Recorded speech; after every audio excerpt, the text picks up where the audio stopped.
Okay, personal story. A couple of weeks ago, had a little bit of back pain. Don't worry, I'm fine. Tiny bit of back pain when I woke up, and I found just a little bit tricky. And it seemed to go away during the day, and I thought it was fine. Then the next morning, I woke up. The pain was back. It was a little bit less, but again, it went away pretty quickly. So I thought this is something I need to get looked at. So I made an appointment with a physio in a few days' time.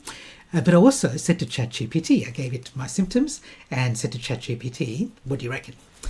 And it responded saying, oh, is there any other pain in your leg, or is there any headaches or other things in your head? And I said, no. And then it came back and said, well, this is pretty common. It'll resolve itself in 7 to 10 days from the time it started.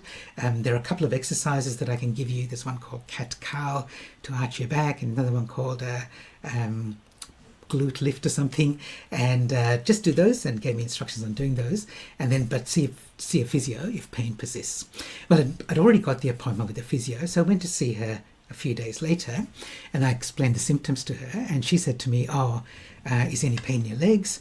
Is there anything neurological? I said no. And she said, well, this sort of thing resolves in 7 to 10 days. Here are a couple of exercises that you can use. You have a cat-camel, she called it, and a pelvic lift, and I'll send you a little video to do it, and come back if 10 days from it started and it hasn't resolved itself. And sure enough, it resolved itself.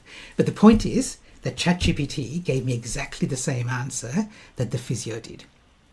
Now, the point I'm making today specifically is that I used AI as a customer to get some advice, get some initial advice. Now, I was always going to go to a physio because I know that AI, I wouldn't trust it, especially with anything like health advice, but anything outside my expertise. But from the physio's point of view, lots of physios are using AI now. They're using AI for recording and recording their appointments.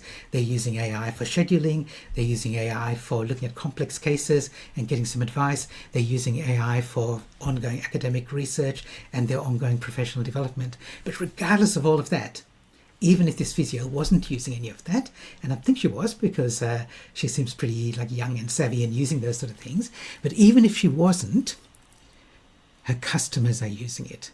Now, some customers, like I, would say, oh yeah, look, I'll ask ChatGPT, but I'll go to the physio as well. Some customers would say, I'm going to use it for figuring out what questions I should ask the physio. Some would use it for recording the appointment themselves and then getting advice from ChatGPT to summarize it and maybe point out the things that the physio said. Some will decide that they're not going to use a physio at all, especially if they use it once and at ChatGPT once, and the physio said the same thing. They might go, why would I go back to a physio? I can just use ChatGPT. So there's some like I who, and I admit, I've got a little bit of flexibility to go to physios during the working week. And I can afford to go to a physio, so I've got some of those privileges.